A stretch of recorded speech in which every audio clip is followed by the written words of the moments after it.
Now, hundreds of thousands are gathering to take part in what's set to be the UK's biggest political demonstration for a decade.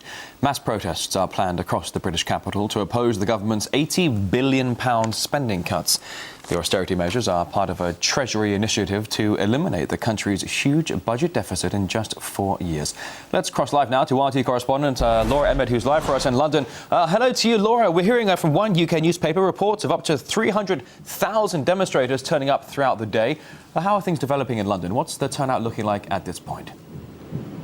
Well, I can well believe that. We are here at the point where the march is gathering, and you can see these people gathering behind me, demonstrators from all over the country who've been bussed in, trained in to come and join this protest. The people behind me are filling up a 4-lane road, which is usually full of traffic at this time of day. And it's not just these people behind me, that's just the tip of the iceberg. All the way down to my right, literally as far as the eye can see, there are banners and flags and people gathered waiting for the word to start marching to Hyde Park, and people arriving from the other direction all the time. Now, when I was on my way here this morning, everybody on the Underground seemed to be on their way to the demonstration. It was more like a weekday rush hour than a Saturday morning. They were coming for a variety of different reasons, and the people that I've met down on the road this morning have also said that. There were pensioners, they're protesting against potential changes to the pension system. I've also seen several young families who are against the cutting of provisions for young children, and of course here to protect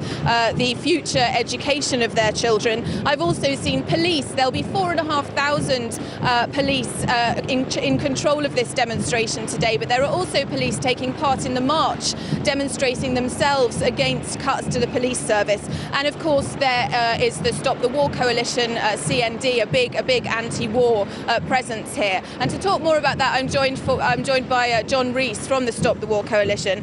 Mr. Rees, thank you very much for talking to us today. Now tell me, what's your part that you're playing here today? Well, I think a very big part of the problem that the British government has with its deficit is its continual addiction to war. If we were to scrap the Trident nuclear weapons renewal, if we were to stop the wars in Afghanistan and the attack on Libya, we would have a very, very large proportion of the British government's deficit dealt with at a single blow. And I think that many people, although, as you say, they've come for a variety of reasons, I think whatever's brought them here, many of them will also sympathise with that point of view. And of course this march has been planned for a while. Since December the TUC have been talking about having it, but recently a whole new dimension has been added in the shape of this military intervention in Libya.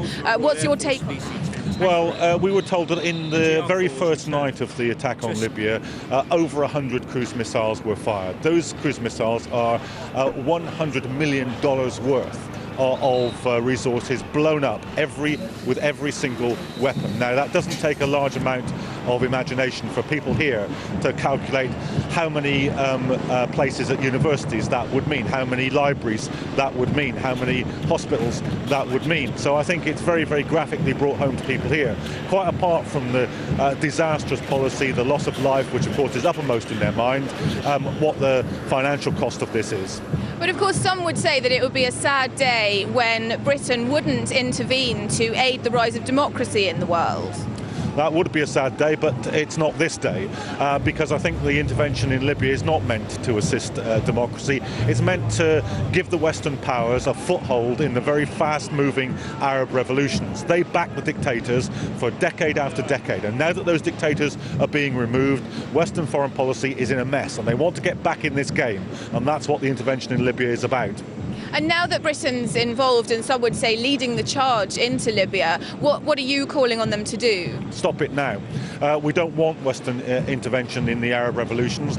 The revolutions have proved one thing beyond any reasonable doubt, and that is that the Arab people are more than capable of dealing with the dictators in their own manner. And I think that this has to be our view. Of course, we want solidarity from ordinary people, from organisations like Stop the War and CND and other civil society bodies. We don't want to leave them to fight on their own. But our government and the arms manufacturers that they represent and the oil companies that do the deals, they don't really have the same interest in assisting the people of the Arab world.